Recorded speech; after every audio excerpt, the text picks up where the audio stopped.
Prior to becoming the president of Ukraine, Volodymyr Zelenskyy played the president in a comedy on TV. Here's what else you may not have known about Ukraine's comedian turned wartime leader. Volodymyr Zelenskyy was born in Kryvyi Rih, a city in eastern Ukraine, in 1978.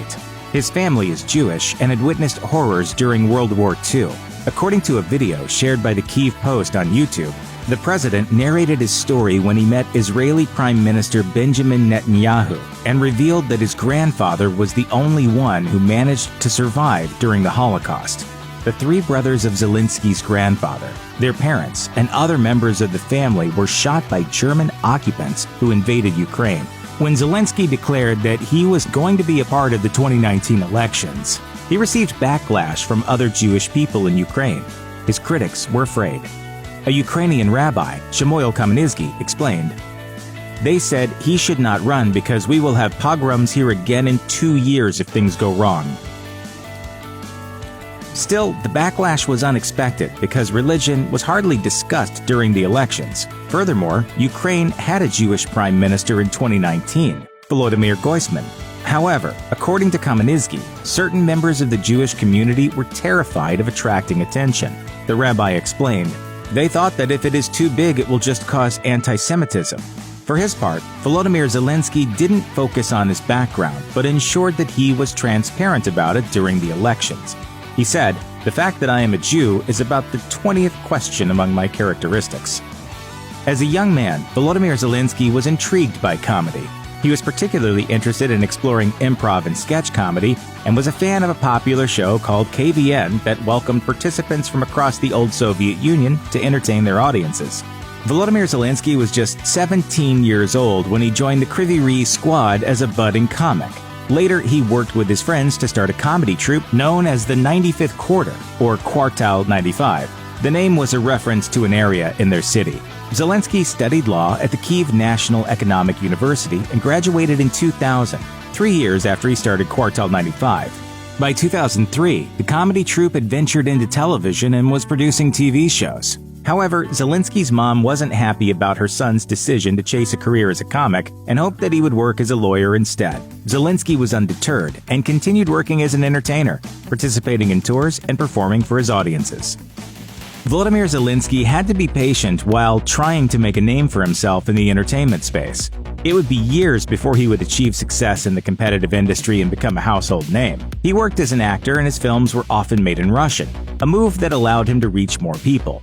According to Forbes Ukraine, by the year 2012, Zelenskyy's company was doing well for itself, and its income was reportedly $15 million. Zelenskyy has worn a number of hats in the past and has worked as an actor, producer, writer, and director. Some of his films from the comedy genre include a 2018 film titled Me, You, He, She, the 2014 movie Love in Vegas, and a TV film that was released back in 2005 called The Three Musketeers. Olena Zelenska, the First Lady of Ukraine, said in an interview with the Diplomatic Courier that she wants to use her position to talk about social causes close to her heart. She said that she aimed to learn as much as she could by interacting with First Ladies from other countries, such as Canada, France, Israel, and Japan, telling the outlet, "We should care about the issues that concern the whole world: health, education, gender equality." She added that as a parent, she's quite invested in children's nutrition and its connection to both their health and education. This prompted the First Lady to work with Ukraine's ministries to focus on a new school nutrition program for students across the country. Zelenska told Diplomatic Courier, "The program can improve their health so that they can improve their learning."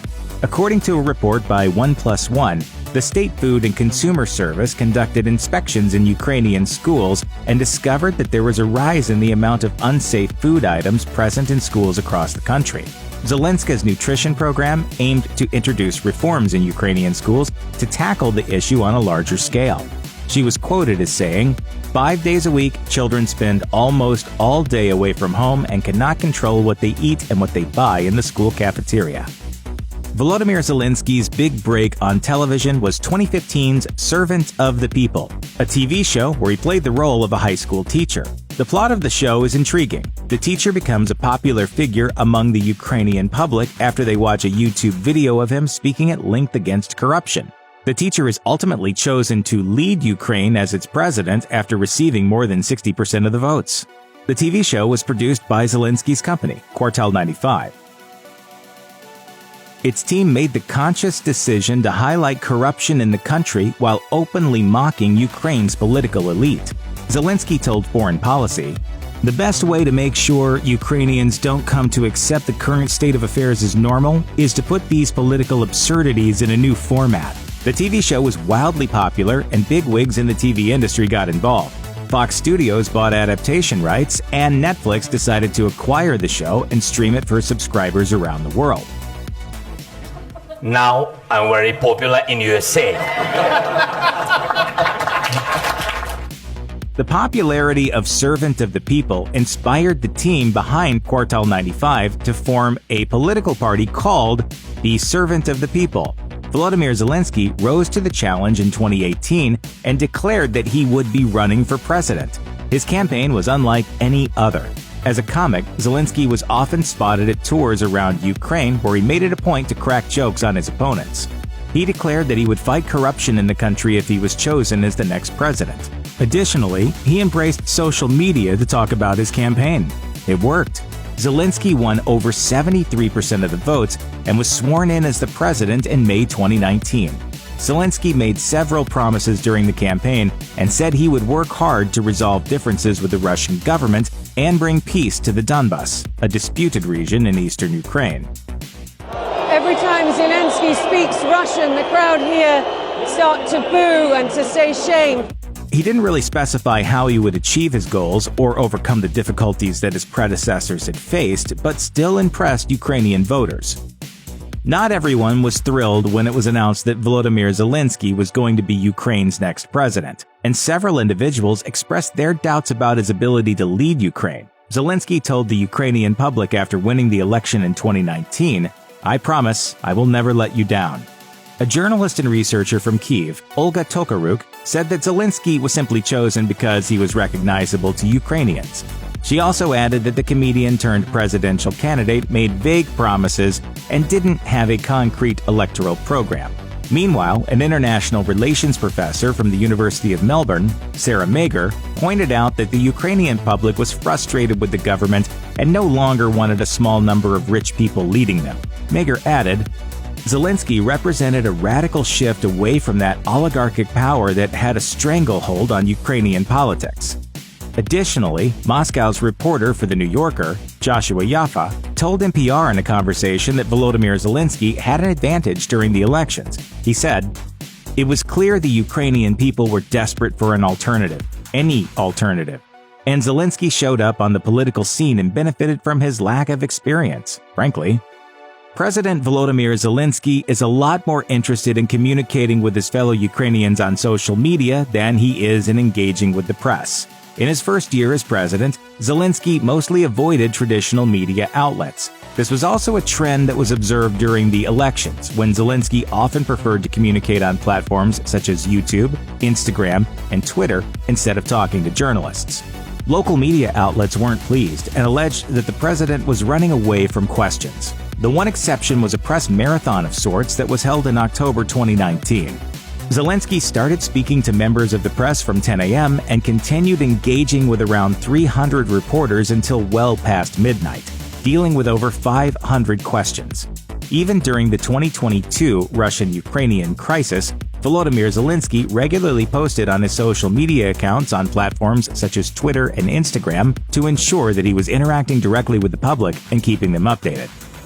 Early in his presidency, Volodymyr Zelenskyy was a part of a phone call in July 2019 that would be instrumental in Donald Trump's first impeachment.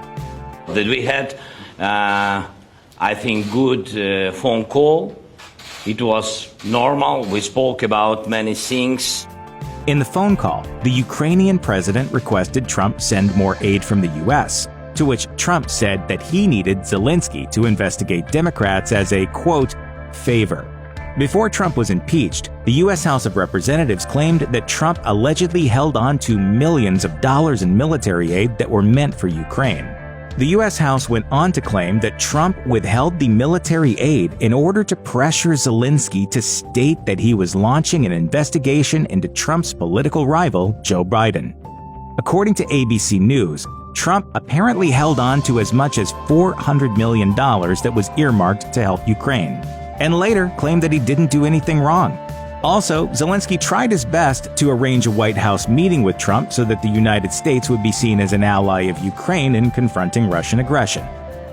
If this way will help Ukraine, I'm ready for next call with Mr. Trump. However, Zelenskyy never succeeded in arranging the meeting. He is on better terms with Biden and even visited the White House in 2021. During the 2019 election campaign, Volodymyr Zelenskyy had assured his fellow Ukrainians that he would work on mending things with Russia and figure out a way to move forward. However, this was more complicated than he realized. Zelenskyy tried his best to initiate dialogue with Russian President Vladimir Putin in order to find a solution to Russia's ongoing occupation of Ukraine's Crimea and certain regions in eastern Ukraine. Unfortunately, Russia didn't participate in the talks and didn't seem to want to implement a permanent ceasefire or call off its troops from Ukraine. Right before the 2022 Russian invasion of Ukraine took place, Zelenskyy spoke about how Putin had ignored his requests, saying, "I initiated a telephone call with the president of the Russian Federation. Result? Silence." Zelenskyy went on to add that Russia had around 200,000 troops, as well as thousands of combat vehicles on Ukraine's borders. Additionally, Zelenskyy requested Russia to avoid going into war, saying, "Who can stop the war? People. These people are among you, I am sure." We're just speaking about our independence. That's it. That we are deciding what we want, we are deciding what we'll do. Prior to the 2022 invasion by Russia, members of the public weren't pleased with Zelenskyy. His approval rating even dropped to 25% by October 2021. The main reason was the fact that the president had not managed to find a solution for the conflict in Donbass, coupled with economic issues such as a rise in the cost of gas, electricity, and water.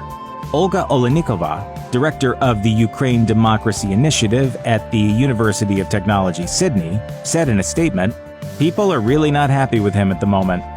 Additionally, corruption challenges still plagued the government, something that didn't help Zelenskyy's reputation. There was another problem. Ukraine had seen a common trend of people quickly losing faith in a new president because voters often had extremely high expectations for what Zelenskyy could accomplish and found his lack of tangible achievements unacceptable. Additionally, former candidates had also often disappointed their voters by not addressing their election pledges after being sworn in.